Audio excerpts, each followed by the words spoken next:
the people behind it are hell-bent on protecting it.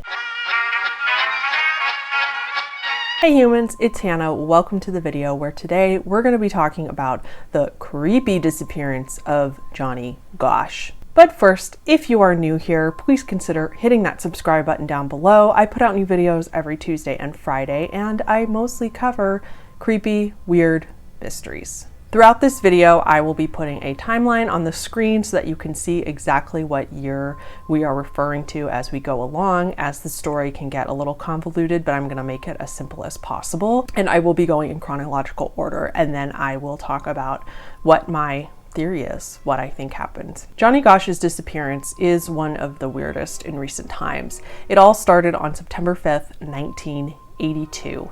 In West Des Moines, Iowa, there was a boy named Johnny Gosch. He was 12 years old at the time of his disappearance. He had a paper route, and for whatever reason that morning, he didn't take his dad like he usually did. He only took his dog, and he was never seen again. There were several witnesses that morning who saw Johnny. This is really early in the morning, around 5:30, 6 a.m. The other paperboy carrier saw him take his papers that morning, and then a neighbor witness saw Johnny talking to a man in a blue Ford Fairmount. And this same witness said that when Johnny was trying to head home, he saw this same man following him. He also thought that the plates of this car were Nebraska plates, but that has never been confirmed. There was a second witness in the neighborhood that morning that also saw him talking to a man in a blue car. Around 6 a.m. this morning, his parents started getting calls from neighbors that hadn't gotten their papers.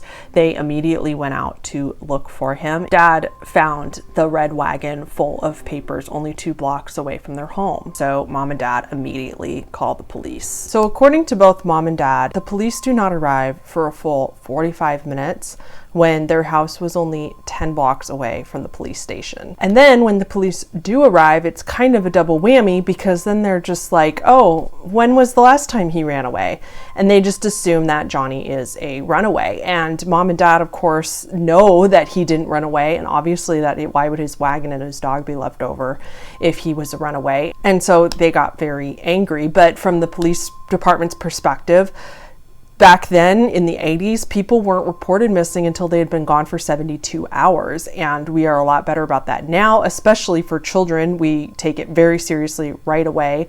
But back then they didn't. Along with that, they couldn't find any evidence that showed that he had been abducted or there was foul play. And there was just nobody to arrest. A few months later, there was a witness that said they saw Johnny all the way in Oklahoma, and that he was yelling at a woman to help him, but then was dragged away by 2 men. And now we'll jump to August 12th, 1984, which is almost 2 years after Johnny disappeared. A 13-year-old boy from the Des Moines area, who was also a paper boy, was also abducted while he was doing his route. He was abducted only 7 miles away from where Johnny was abducted. And of course, he hasn't been seen since. Then we come to 1985. Where a woman came forward and said that she found a dollar bill that said, "I am alive, Johnny Gosch," on it, and that he had signed it.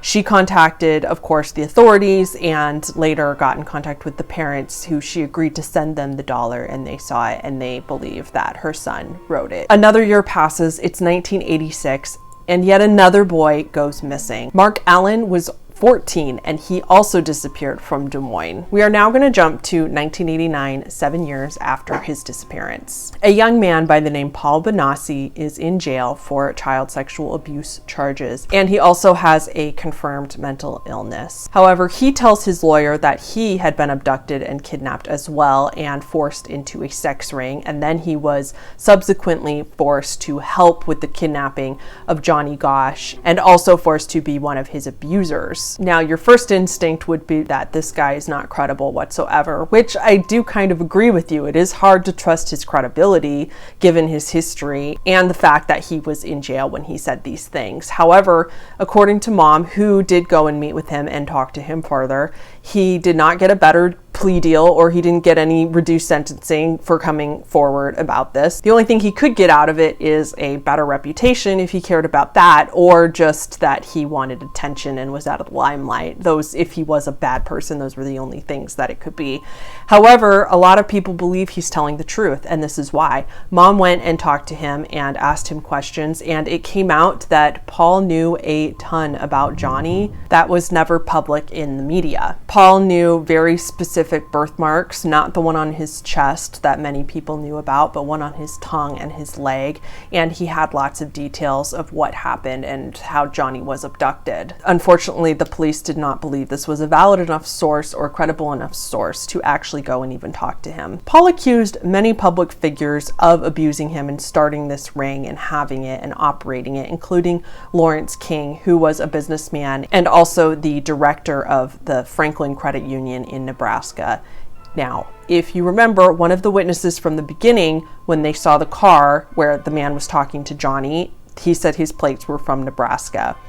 I know it's a stretch, but I think it's an important observation. In 1990, a grand jury refused to charge anybody with this sex ring allegations and said that it was all a hoax. Then comes 1992. Where America's Most Wanted takes an interest in this case, and they interview Paul as well.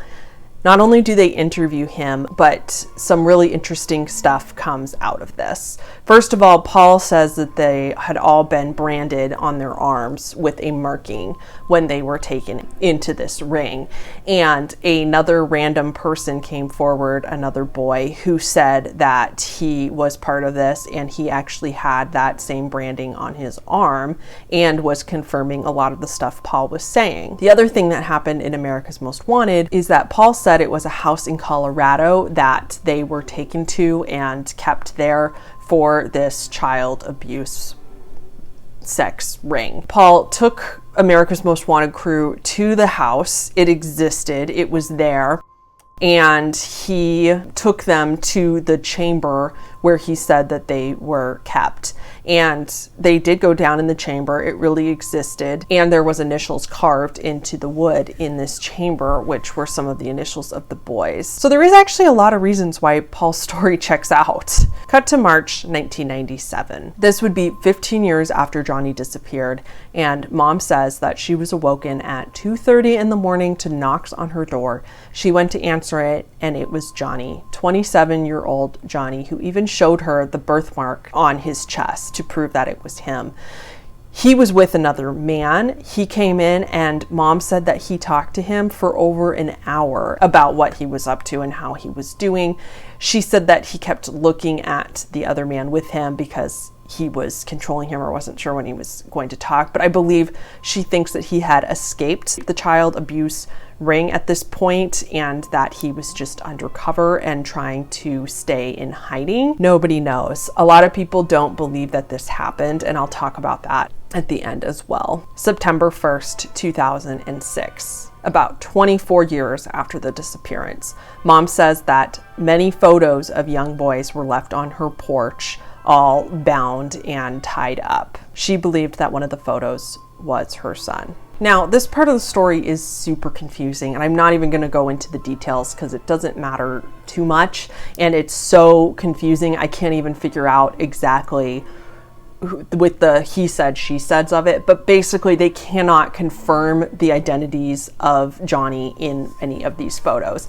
And it doesn't mean that she didn't get them. She did obviously get the photos, but they thought that they were a hoax. And even an anonymous letter was sent to the police station saying that they were a hoax and that it was just boys playing around, that kind of thing. So they couldn't actually positively identify Johnny in the photos. And we don't even know if those photos involved an actual crime. And if they did, if they even involved this crime. Johnny and the other two boys that went missing remain missing to this day. Nobody has found any sign of them. As for Mom's visit from Johnny, where he came to her in the middle of the night, I personally don't believe that this happened. There's been lots of reports that Mom got so wrapped up in this that she kind of went a little bit, I don't want to say crazy because I don't believe she's crazy, but the worst possible thing that could happen to a person happened to her.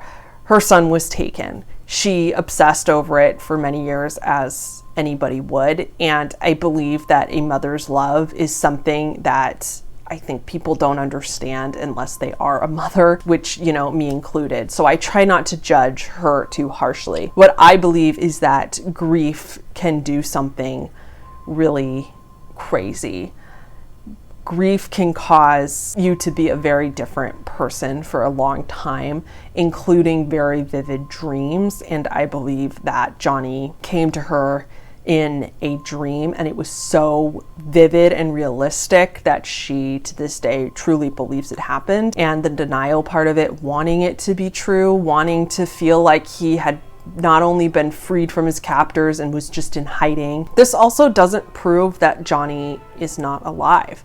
He could still very well be alive, and if you believe that dreams have a supernatural element, Johnny could have been giving mom a message in the dream, and he really could be alive, and maybe there was something to that. I do believe that there is this illegal child abuse ring, and the reason I believe that is because crazier things have happened, plus the other boys getting abducted every couple years. It just seems like we can't rule that out, especially because in recent times, as we know, there are underground sex rings and underground forced slavery for children. It has happened and come out. Not only that, but the people behind it are hell-bent on protecting it and not letting anybody find out. So I am not usually a conspiracy theorist, but for this story, I am.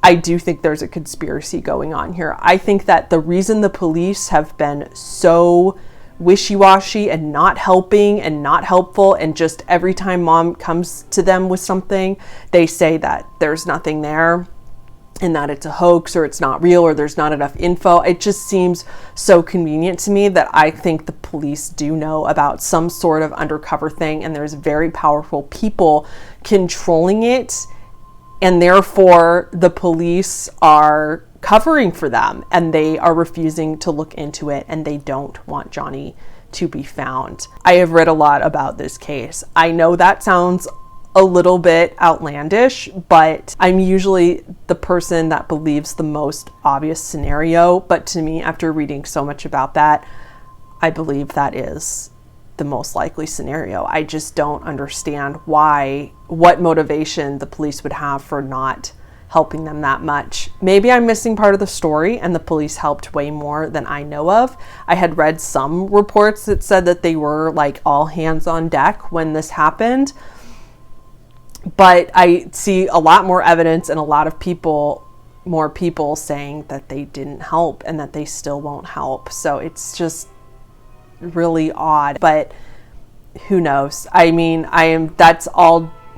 this is all definitely speculation on my part. I don't actually, of course, have proof to back these claims up. I just think that conspiracies like this have happened. I think people want to be in denial that these things happen because they don't want to believe it, because it's the worst thing imaginable, and harming children especially is just the most heinous thing that somebody can do. I don't believe that Johnny is alive. I believe that he was abducted and used for that purpose, but then soon after was most likely murdered by his abductors, and they were very good at covering it. I believe that we want Johnny to be alive so badly, and wanting somebody to be alive is a very powerful thing, and so I think wanting that is enough to make us look for any possible reason that maybe he could be.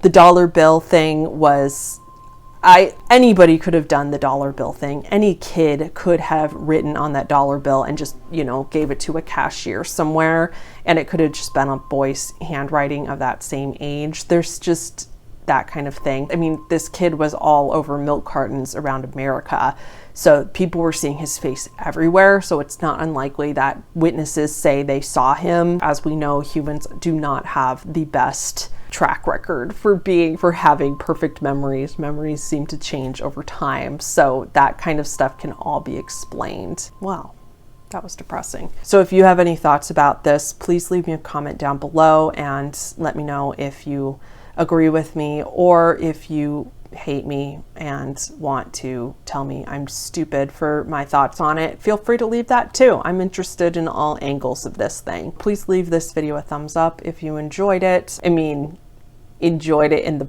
broader use of the term, obviously. It's a little, if you're, you know, probably a little depressed now, but if you liked the way I did it, then please leave it a thumbs up so other people can find it. And I will see you all in my next video. Bye.